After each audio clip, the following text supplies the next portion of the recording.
심리학에서는 인격 장애자란 그런 단어가 종종 쓰여지고 있습니다.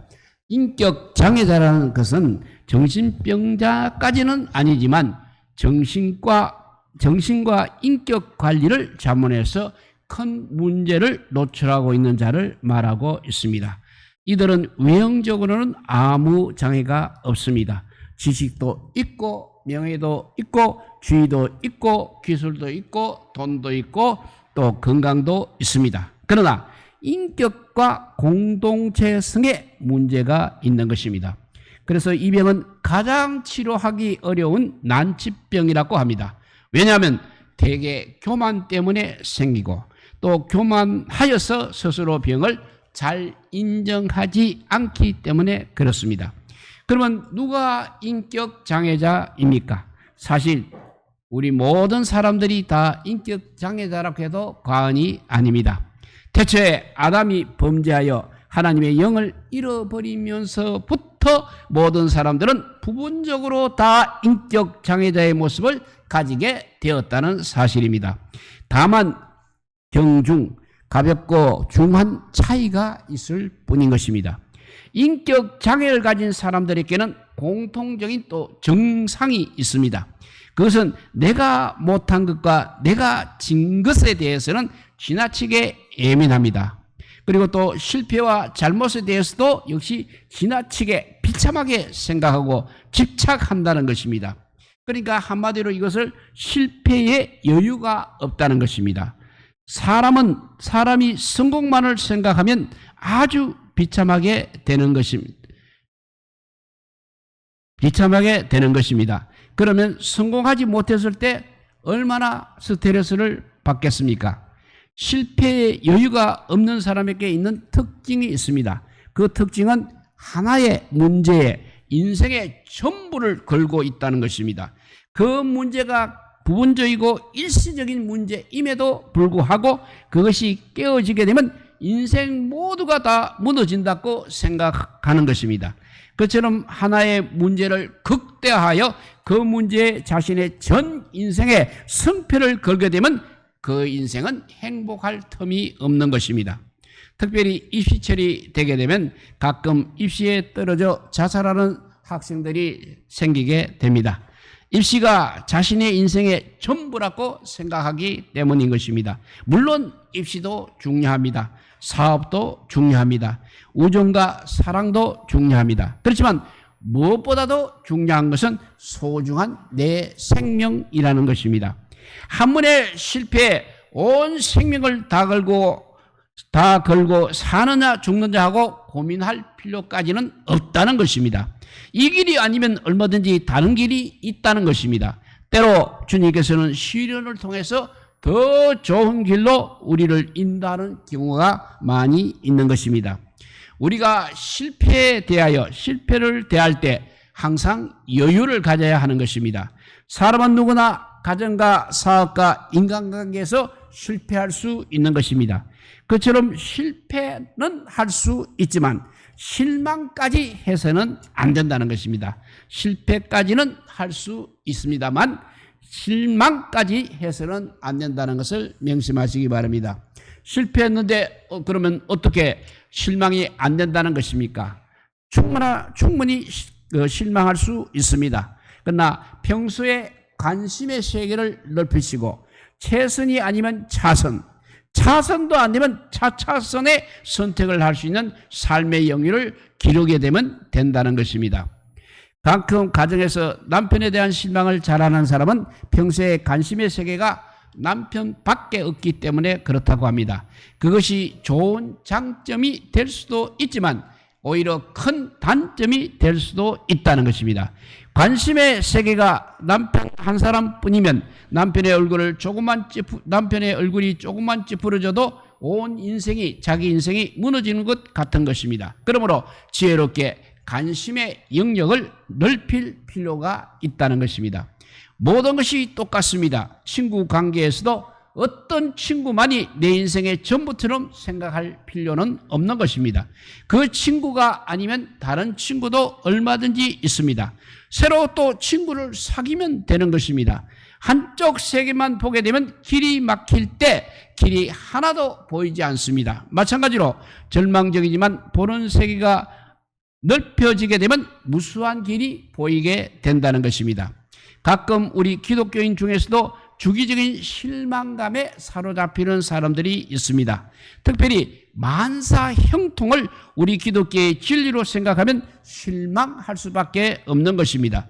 성경은 어려움이 있어도 모든 것이 합력하여 선을 이룬다고 말씀하고 있습니다. 그런데 만사 형통만을 배운 사람은 일이 잘못될 때마다 그 잘못에 몰입합니다. 결국 가서는 하나님을 원망하게 되는 것입니다.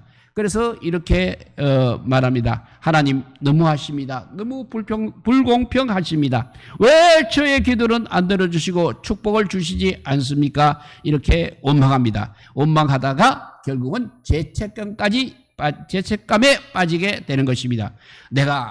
결국은 내가 죄가 많아서 그렇구나. 그렇게 자기의 죄를 인정하고 눈물로 회개만 하면 좋지만 그렇게 자책하면서 깊은 절망에 빠지게 되면 더욱더 큰 문제가 되는 것입니다. 우리는 만사 형통까지를 바라지 말아야 합니다. 기본적으로 만사 형통을 복이라고 생각하는 그 자세도 틀렸다는 것입니다. 만사 형통을 복이라고 생각하는 것은 오히려 망조들기가 쉽다는 것입니다. 항상 잘 되면 망하지 않는 영혼이 없는 것입니다. 그리고 만사 형통이란 이 땅에서는 있지도 않는 것입니다. 그처럼 있지도 않는 것을 찾고 있으니 어디서 찾을 수가 있느냐 하는 것입니다. 성공이란 것은 많은 실패를 겪은 끝에 오는 것이 성공입니다. 성공이라는 것은 많은 실패를 겪은 끝에 따라오는 것이 성공인 것입니다. 그러므로 우리는 실패에 대해서도 항상 여유를 가져야 하는 것입니다. 그것이 바로 믿음인 것입니다. 그 믿음을 가지고 어떤 시련 중에서도 내일의 소망을 가지고 살아야 하겠습니다. 그래서 잠언 24장 16절에는 이런 말씀이 있습니다. 대저 의인은 7번 넘어질지라도 다시 일어나려니와 악인은 재앙으로 인하여 엎드려지느니라 하였습니다. 의인도 넘어지기는 넘어집니다. 그러나 중요한 것은 의인은 넘어져도 다시 일어난다는 사실입니다. 의인은 다시 일어난다는 것이 중요한 것입니다. 오늘 본문은 다윗이 사울을 피해서 끊임없이 도피하는 과정에서 벌어진 일입니다. 어느 날 그가 7번째 도피처인 십항무지 숯불에 있었습니다. 그때 사울의 아들이자 친구인 요나단이 그 숯불로 다윗을 찾아와 그를 위로해 주었습니다. 어려운 도피 생활에서 요나단의 위로가 다윗에게 얼마나 큰 힘이 되었겠습니까? 그때 요나단은 다윗에게 3가지 영적 선물을 주었습니다. 그 영적 선물 첫째가 하나님을, 오늘 말씀에도 나옵니다만 하나님을 힘있게 의지하게 했습니다. 본문 16절에 그 말씀이 있습니다. 사울의 아들 요나단이 일어나 숯불로 들어가서 다윗에게 이르러 그로 하나님을 힘있게 의지하게 하였다 했습니다. 두 번째 영적 선물은 안전에 대한 확신을 가지게 했습니다. 본문 17절 전반전에 보면 두려워 말라 나의 붙인 사울의 손이 너에게 미치지 못할 것이요 라고 하면서 안전에 대한 확신을 가지게 했습니다. 세 번째 영적 선물은 내일의 산 소망을 가지게 했습니다. 본문 17절 말씀 후반부에 보면 요나단은 너는 이스라엘의 왕이 되고 나는 너의 다음이 될 것을 나의 붙인 사울도 알고 있다고 말하면서 다윗의 마음에 이렇게 소망을 불러일으켜 주었습니다. 요나단이 다윗에게 준 이 3가지 영적 선물은 우리 주님께서 우리에게 주시고자 하는 것입니다. 하나님께서는 지금도 우리에게 이런 영적인 음성을 들려주시고 있습니다. 우리의 인생살이가 힘들 때 가장 필요한 것이 바로 이 음성입니다. 어떤 음성인지 살펴보도록 하겠습니다. 우리의 인생살이가 힘들 때 가장 필요한 음성 첫째, 하나님을 힘있게 의지하라는 음성입니다. 하나님을 힘있게 의지하라는 음성입니다. 우리는 하나님을 의지할 때 대충 의지하지 말고 힘있게 의지하시기 바랍니다. 그 믿음은 또 다른 믿음을 낳는 것입니다. 그런 믿음의 파급 효과를 계속 경험하다 보게 되면 보편적으로 믿음이 체질화된 사람이 되는 것입니다. 그런 믿음이 체질화되어서 몸에 배어 있다는 것이 얼마나 중요한 행복의 요건인지 모릅니다. 믿음이 있는 것이 바로 천국이 되는 것입니다. 믿음이 없는 것은 반대로 지옥이 되는 것입니다. 믿음이 있는 것은 천국이 되므로 그런 믿음이 몸에 배어 있다는 것이 얼마나 중요한 행복의 요건인지 모른다는 것을 깨달으시기 바랍니다. 정신질환 중에 또 어부증과 어처증이라는 것이 있습니다. 지극히 정상적인 배우자를 놓고 불륜을 저질렀다고 생각하는 것입니다. 그 의심하는 정도가 거의 신앙 수준이 되는 것입니다. 그래서 이 병은 또한 치료가 아주 어렵습니다. 왜냐하면 환자가 자신의 병을 절대로 인정하지 않고 배우자를 의심하는 것 외에는 다 정상이기 때문에 그렇습니다. 그래서 이 병은 배우자에게는 아주 골치 아픈 병의 정도를 넘어 정말 문자 그대로 골 때리는 병인 것입니다. 통계적으로 100명 중 2, 3명이 그런 증세를 보인다고 합니다. 주로 35세에서 55세 사이에 발생하고 있습니다. 성격적으로 까다롭고 곰곰이 생각하고 지나치게 기억력이 좋고 남의 행동에 대해서 예민하고 실수나 잘못을 잘 잊지 못하는 성격의 소유자들 중에 많다고 합니다. 여자의 경우는 셈이 많고 독점적인 사람 중에 많습니다. 또 심리적으로는 배우자에 대한 열등감에서 나타나기도 합니다. 특히 억압적이나 편집적인 부모와 형사처럼 뒤에서 자녀들의 허물을 캐고 다니는 부모 밑에서 자라면서 믿음을 배우지 못한 사람 중에 많이 생긴다고 합니다. 그처럼 믿지 못하게 되면 세상은 결국 지옥이 되는 것입니다. 반대로 믿으면 세상은 천국이 되는 것입니다. 사실 믿지 못하는 것처럼 괴로운 일이 없는 것입니다. 부부관계에서나 친구관계에서 한번 믿고 나면 그렇게 마음이 편해지는 것입니다. 남편을 전적으로 믿는 아내는 남편이 늦게 올수록 사랑의 수은주가 올라가면서 진심으로 남편을 위하는 걱정을 하다가 남편이 들어오게 되면 마침내 얼굴이 환해지는 것입니다. 반면에 믿지 못하는 아내는 엉뚱한 상상을 하며 의심의 수온저가 올라가게 되는 것입니다. 어디로 갔느냐, 누구를 만나 무슨 수작을 하느냐, 오만 가지 추측을 하고 그 추측한 대로 믿게 되는 것입니다. 원래 몽상가는 사실보다 꿈을 더 확실한 것을 믿는 것이 몽상가입니다. 설상가상으로 또 내 육감은 못 속인다고 하면서 자기 육감을 또 지나치게 믿고 있는 것입니다.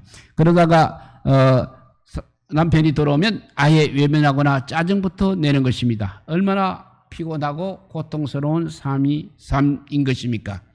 사회도 역시 믿음이 없으면 지옥이 되는 것입니다. 믿음이 없는 곳에는 가해자는 한 명도 없습니다. 모두 자신이 피해자라고 생각하는 것입니다. 노동자들이 파업을 하며 데모를 하게 되면 이제는 고용주도 폐업을 하며 데모를 하고 있습니다. 자세히 보게 되면 돈보다는 불신이 데모의 가장 큰 원인인 것입니다. 가장 큰 이유인 것입니다. 왜 그렇게 서로 믿지 못하게 되었습니까? 사실 모든 불신은 근본적으로 하나님을 믿지 못하는 데서 나오는 것입니다. 사실 우리 주변에서 일어나는 수많은 기적적인 일들을 보고도 하나님을 믿지 못한다면 어떻게 믿음의 기초를 형성할 수 있겠습니까?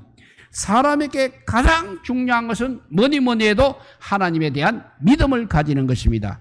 특히 하나님을 힘있게 의지하려면 두 가지 사실을 꼭 알아야 합니다. 첫째, 먼저 자신이 인격 장애가 있는 무능한 존재임을 알아야 하는 것입니다.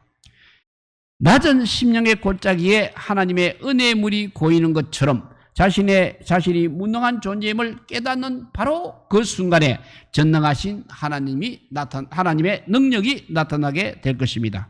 두 번째는 하나님을 힘있게 의지하려면 자신이 하나님 안에서 가능성이 있는 무한한 존재임을 알아야 하는 것입니다. 우리의 겉모습은 질그릇처럼 별 볼 일이 없어도 하나님을 믿는 사람 속에는 무한한 보화가 있는 것입니다. 질그릇 속에 보화를 가진 것이 금그릇 속에 돌을 가진 것보다 훨씬 나은 것입니다. 마찬가지로 우리는 금그릇까지 아니더라도 우리 안에 성령님을 모시고 살게 되면 우리는 어떤 존재보다도 소중한 존재가 되는 것입니다. 그래서 행복의 근원은 주님을 힘있게 의지하고 사는 것이었습니다. 다시 한번 말합니다. 행복의 근원은 주님을 힘있게 의지하고 사는 것에 행복의 근원이 있습니다. 우리가 진정 주님을 마음속에 모시면 잘나게 생각했던 자신은 이제 죽고 완고한 마음도 사라지는 것입니다. 그러면 마치 엄침한 밤이 지나 유쾌한 아침이 오는 것처럼 우리 앞에는 새로운 세계가 펼쳐지고 수많은 축복의 길이 열리게 될 것입니다. 지금까지 우리 인생살이에 힘들 때 가장 필요한 음성, 첫째, 하나님을 힘있게 의지하는 말씀을 드렸습니다. 두 번째는 안전에 대한 확신을 가지는 것이 우리 인생살이가 힘들 때 가장 필요한 음성이 되겠습니다. 오늘 본문 말씀의 다음 부분을 보면 이제 다윗은 이제 도피 행로 중에서 가장 위험에 처하게 됩니다. 즉 거민들의 고자질로 사울의 손에 잡히게 되는 위급한 순간에 하나님께서 어떻게 역사하셨는가를 보여주고 있습니다. 그때 브레셋이 이제 이스라엘을 침공하게 만들었습니다. 그러자 사울은 급히 오라는 전가를 받고 다윗 쫓기를 거치고 브레셋으로 치러 갔던 것입니다. 그래서 그곳 이름을 셀라 하마 느곳이라고 불렀습니다. 하나님은 이렇게 위기의 순간에 우리를 지키시는 셀마 하마 느곳의 하나님이십니다. 그러므로 우리는 사방으로 우겨삼을 당하여도 걱정할 필요가 없다는 것입니다. 왜냐하면 성도에게는 항상 위를 향한 직통문이 열려 있기 때문인 것입니다. 세상 사람은 동서남북 사방만을 바라보고 있습니다만 성도들은 방향이 하나 더 있는 것입니다. 그것이 바로 하늘을 향한 방향입니다. 성도의 삶은 그래서 사방 플러스 원의 삶이라고 합니다. 세상 사람들은 3차원의 세계에 살고 있습니다만 성도들은 4차원의 세계에 살고 있는 것입니다. 명품 플러스 원의 삶이 바로 성도들의 삶입니다. 그 플러스 원이 별거 아닌 것 같지만 일마다 때마다 플러스 원이 자꾸 더해진다고 생각해 보십시오. 시간이 지나면서 플러스 원의 삶과 보통 삶은 엄청난 차이를 나타나게 되는 것입니다. 성도는 어떤 상황도 두려워할 것이 없습니다. 왜냐하면 위로부터 전능하신 하나님의 능력이 내려오기 때문입니다. 그래서 영어로 극복한다는 말은 오버컴입니다. 오버는 어떤 것에 위에서 어떤 것 위에 처음부터 끝까지 걸쳐서라는 뜻이 오버입니다. 그리고 컴은 우리가 하는 대로 온다는 뜻입니다. 즉 우리 위에서 하나님의 능력이 내려와 우리 삶 전반에 걸쳐 있으면 우리는 어떤 상황도 극복, 오버컴 할 수 있다는 말입니다. 필리핀에서 목회하는 한 목사님이 이렇게 간증합니다. 어느 날 그분이 교회 건축을 하다가 재정이 부족해서 건축을 중도에 포기하였습니다. 시간이 지나니까 철근에 녹이 슬고 교회 건물은 흉한 몰골이 되었습니다. 그래서 지나가는 사람들은 손가락질하고 비웃었습니다. 하루는 어떤 사람이 전화를 해서 욕을 하며 따졌습니다. 아니 그 짓다가 만 건물 때문에 도시 미관이 얼마나 망가지는지 아십니까? 도대체 언제까지 그렇게 둘 것입니까? 그때 그렇게 따질 때 목사님은 이렇게 말했습니다. 우리가 믿음으로 교회 건축을 시작했습니다. 그런데 지금은 재정이 부족해서 공사가 중단되었습니다만 반드시 곧 짓게 될 것입니다. 잠깐만 참아 주십시오 라고 하니까 그 사람이 다시 화를 내며 이렇게 말했습니다. 내가 매일 그 앞길을 지나가고 있는데 당신 교회의 모습만 보게 되면 기분이 나쁩니다. 내일 좀 만납시다 라고 하더랍니다. 그리고 그 다음날 그 사람을 만났습니다. 그랬더니 그 사람이 갑자기 무슨 마음이 들었는지 엄청난 재정을 수표로 적어주어서 교회 건축을 마칠 수 있었다는 이야기입니다. 이처럼 우리가 하나님을 붙들고 최선을 다해 헌신하며 살게 되면 아무리 어려운 상황 중에서도 이렇게 길을 열어주시고 필요를 채워주시는 하나님의 기적적인 은혜를 반드시 체험하게 될 것입니다. 이렇게 우리의 인생살이가 힘들고 힘들 때 가장 필요한 음성 첫째가 하나님을 힘있게 의지하라 하였습니다. 두 번째는 안전에 대한 확신을 가지라고 했습니다. 마지막 세 번째는 내일의 산소를 가지라는 음성이 되겠습니다. 아무리 보아도 우리는 부족한 것이 너무나 많습니다. 그렇지만 살아계신 하나님을 믿기 때문에 우리는 항상 소망을 가져야 하는 것입니다. 내일은 우리도 다윗보다 더 복된 존재가 될 수 있다는 그 넘치는 소망이 있어야 한다는 것입니다. 그 소망이 있다면 아무리 무슨 어려움을 당해도 낙심하지 않을 것입니다. 우리들은 어떤 경우에도 절망하지 말아야 하는 것입니다. 옛날에는 사람의 성공에 IQ가 매우 중요하다고 생각했습니다.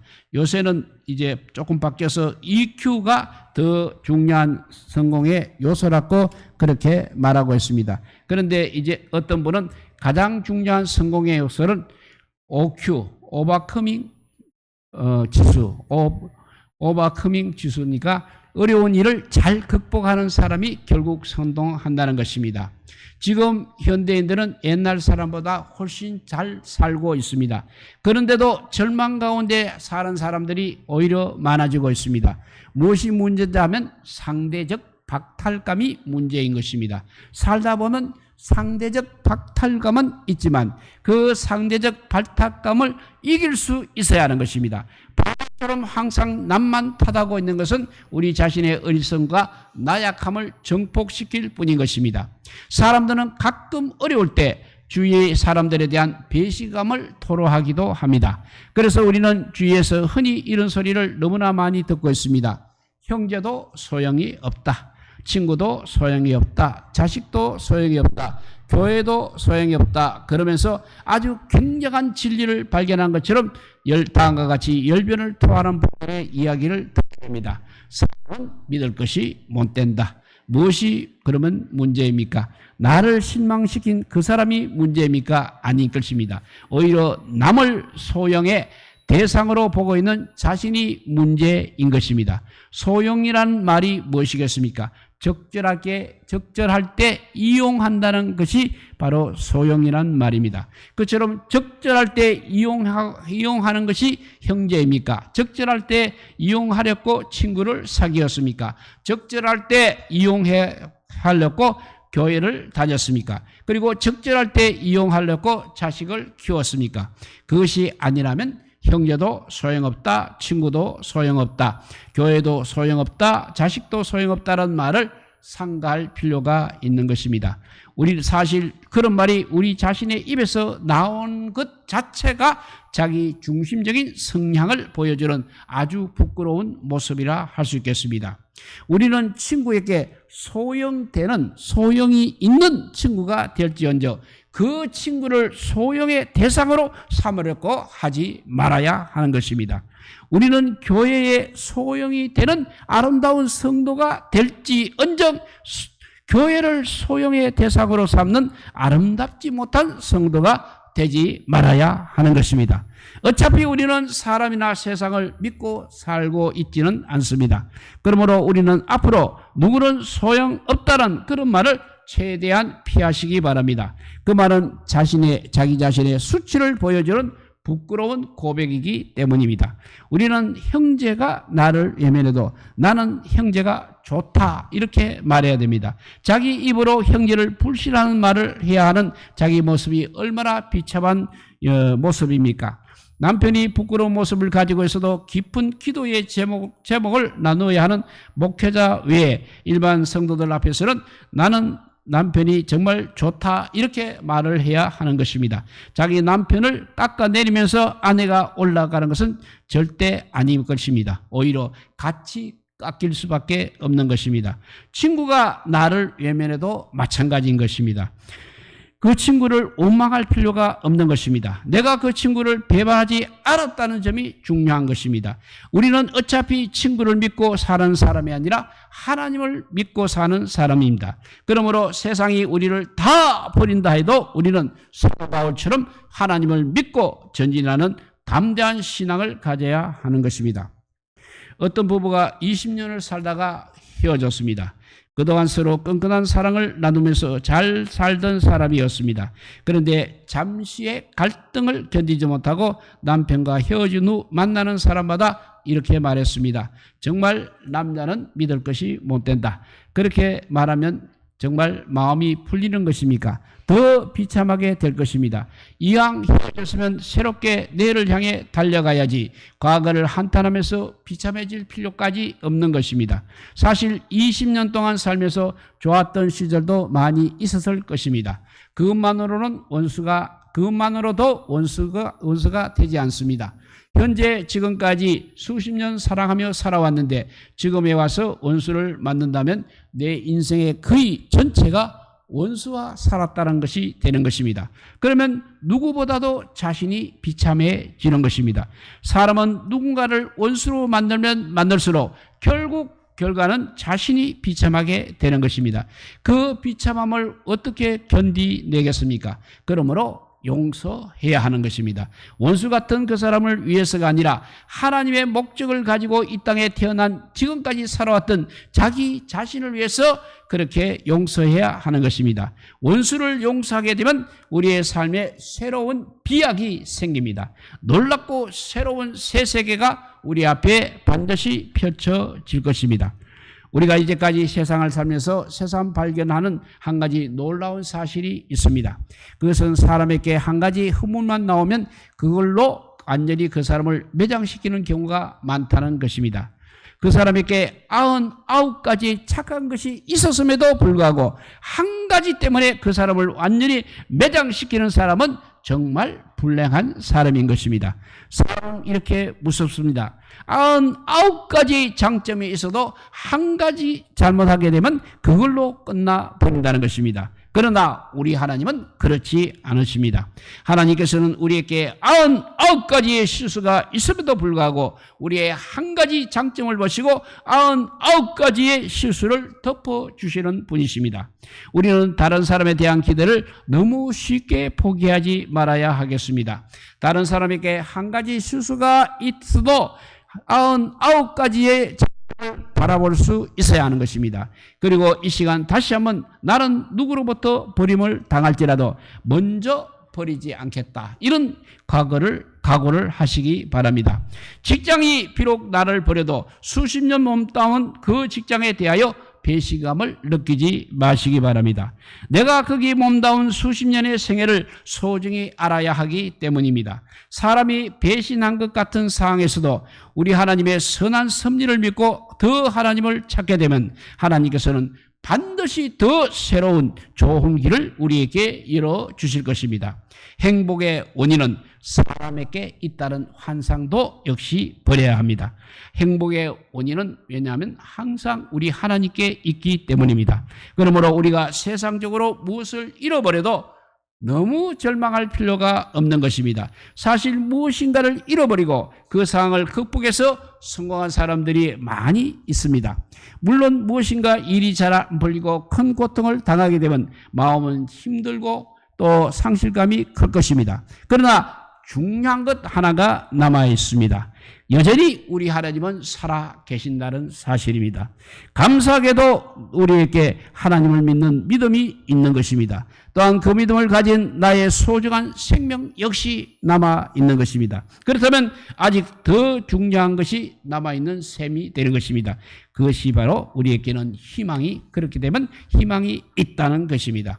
우리는 어떤 경우에는 내일의 희망이 없다고 탄식하지 말아야 합니다. 어떤 경우에도 내일의 희망이 없다 이런 말은 하지 말아야 합니다. 누구나 자기의 미래를 절망해야 하는 사람은 없는 것입니다. 인생이란 항상 기쁨과 슬픔, 즐거움과 낙심이 혼재되어 나타나고 있는 것입니다.